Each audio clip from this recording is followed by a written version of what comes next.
क्या आपको लगता है कि जिस जॉब में या जिस प्रोफेशन में अभी आप हैं, जिस डेजिग्नेशन पे आप हैं,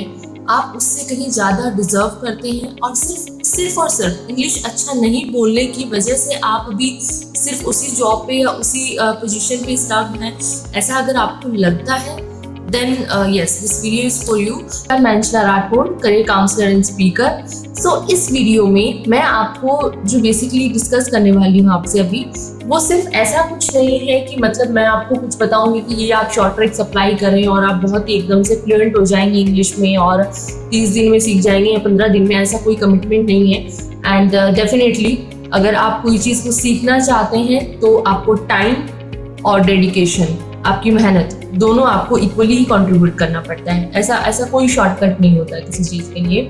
तो सीखने के अलावा अगर मैं एक चीज़ पे बात करना चाहती हूँ जो मैंने देखा है मेरे आसपास, इवन दैट मेरे स्टूडेंट्स के साथ में देखा है मैंने, एंड मैंने अपने साथ में भी जो पर्सनल चीज़ें ट्राइड एंड टेस्टेड हैं, तो मैं वही आप लोगों के साथ में शेयर करने वाली हूँ। फर्स्ट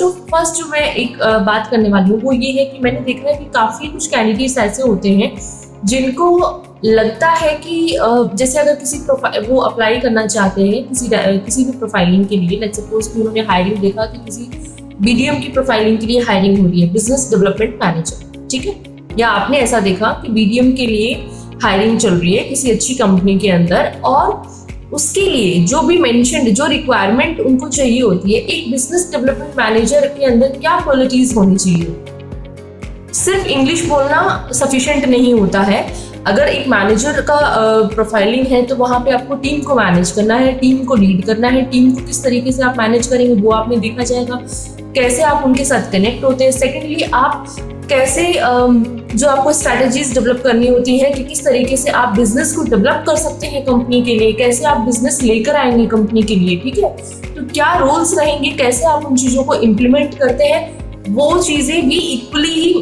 मैटर करती हैं। आई मीन कहीं ना कहीं वो आपकी इंग्लिश स्पीकिंग से ज़्यादा मैटर करती है। तो जो आपका इंटरव्यूअर है, मान सकते हैं कि उनको बहुत अच्छे से इंग्लिश बोलना आता होगा, लेकिन जब आप इंटरव्यूअर के सामने बैठे हैं तो वो सिर्फ और सिर्फ आपका इंग्लिश चेक नहीं कर रहे होते हैं, उनको बाकी क्वालिटीज भी चेक करनी होती है। तो अगर आप अपनी इंग्लिश स्पीकिंग में 40-50% हैं, अगर आपको लगता है कि आप थोड़ा बहुत बोल लेते हैं और जस्ट बिकॉज कि सिर्फ इंग्लिश की स्पीकिंग बहुत अच्छी लेवल पे नहीं है, तो कुछ लोग अप्लाई ही नहीं करते हैं। ये मैंने देखा है, मतलब वो पहले ही बैक स्टेप हो जाते हैं कि नहीं अपना तो नहीं होना है। तो ये चीज़ गलत है। एटलीस्ट आपको वो चीज़ ट्राई करनी चाहिए अगर आपको लगता है कि बाकी सारी क्वालिटीज़ को अगर आप मीट कर रहे हैं।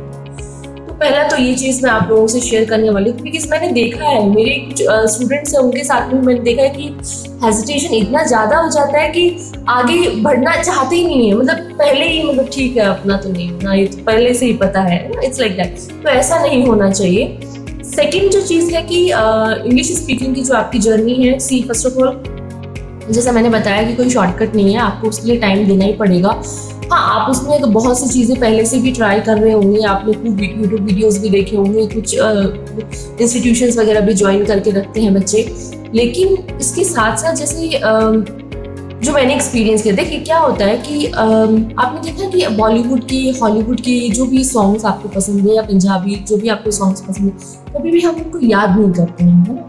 लेकिन 5 बार 6 बार 7 बार जैसे ही आप उनको सुनते हो, या फिर जैसे किसी पार्टी में आपने सुना, किसी फंक्शन में आपने सुना, जैसे ही मार्केट में गाना आता है आप अपनी प्लेलिस्ट में सुन रहे होते हो, तो एक टाइम के बाद धीरे धीरे आप उसके साथ गुनगुनाने लग जाते हो, है ना। हम साथ साथ में गाने लग जाते हैं, लेकिन हमने उसको कभी भी याद नहीं किया होता है। जरूरी नहीं है कि वो हमारी, अब जैसे कि मुझे पंजाबी नहीं आती, लेकिन फिर भी मैं पंजाबी अगर सॉन्ग सुनती हूँ तो धीरे धीरे वो लिपसिंग करने लग जाते हैं साथ साथ में। तो क्या होता है कि जो आपका इंटरेस्ट पार्ट है, आप जो चीज़ सीख रहे हो उसको अपने इंटरेस्ट से कनेक्ट करोगे तो थोड़ा सा आपका लर्निंग जो है वो इंटरेस्टिंग हो जाएगा, और सुनने से जो है वो बहुत अच्छा रिजल्ट मिलता है। तो आप क्या कर सकते हैं कि जैसे लेट्स सपोज कि आपको कोई स्टोरी पढ़ना, किसी टाइप की स्टोरीज पढ़ना आपको अच्छा लगता है, कोई भी, मतलब हो सकता है आपको हिस्ट्री का अच्छा नॉलेज है, हिस्ट्री आपको सुनना अच्छा लगता है, तो बहुत से ऐसे प्लेटफॉर्म्स हैं जैसे स्पॉटिफाई, एंकर, ये सब कुछ, मतलब एंकर पे तो शायद से पॉडकास्टिंग होता है, बाकी स्पॉटिफाई और ये कुछ प्लेटफॉर्म्स है जहाँ पे ऑडियो फाइल्स होती हैं। तो आप यूट्यूब की बजाय, मतलब मैं आपको कहूँगी कि यूट्यूब में और उनमें वीडियो में क्या होता है कि आप जब किसी को सुन रहे हैं तो साथ साथ में आप उसके फेस एक्सप्रेशंस भी देखने लग जाते हो, है ना। तो हम थोड़ा सा डाइवर्टेड हो जाते हैं वहाँ पे, हम वो लिपसिंग देखने लग जाते हैं। तो बजाय इसके आप वो ऑडियो फाइल्स को, अगर आप कहीं वॉक कर रहे हैं या कुछ कर रहे हैं, तो उन ऑडियो फाइल्स को आप साथ साथ में सुनना स्टार्ट करें। तो उससे क्या होगा कि आप ध्यान उस पर्टिकुलर स्टोरी में रखें, लेकिन आप उसको इंग्लिश लैंग्वेज में सुनेंगे तो धीरे धीरे ग्रेजुअली आप फील करेंगे कि आपका जो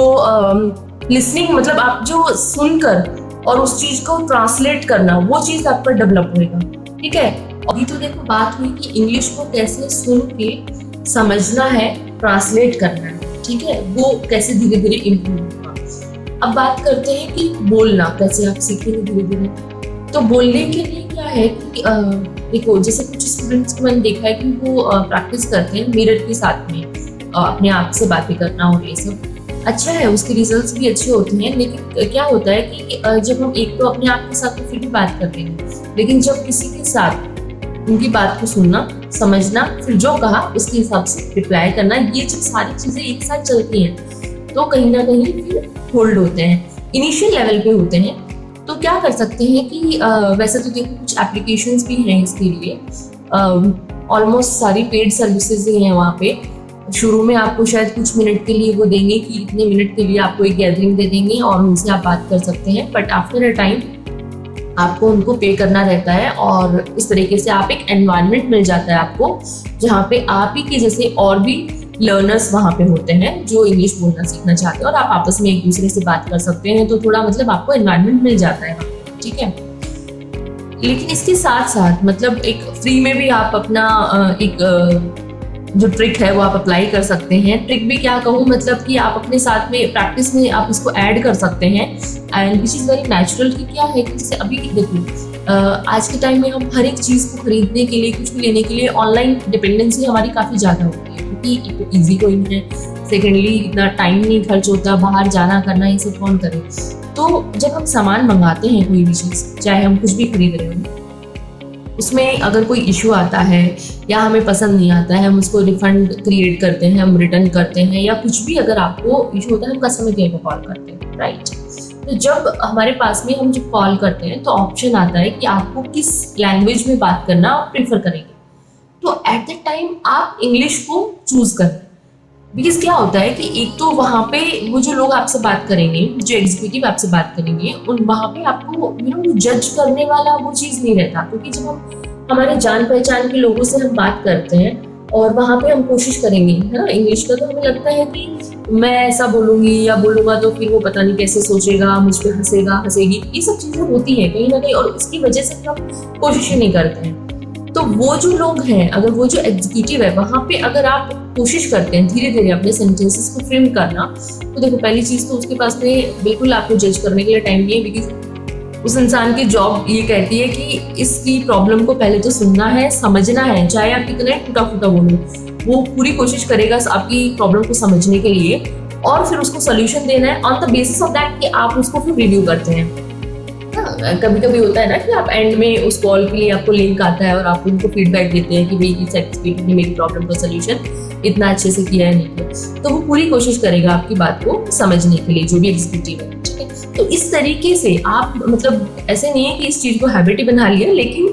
अगर जेन्युइनली आपको कोई प्रॉब्लम फील होती है और आप बात करना चाहते हैं तो आप इंग्लिश को चूज करें,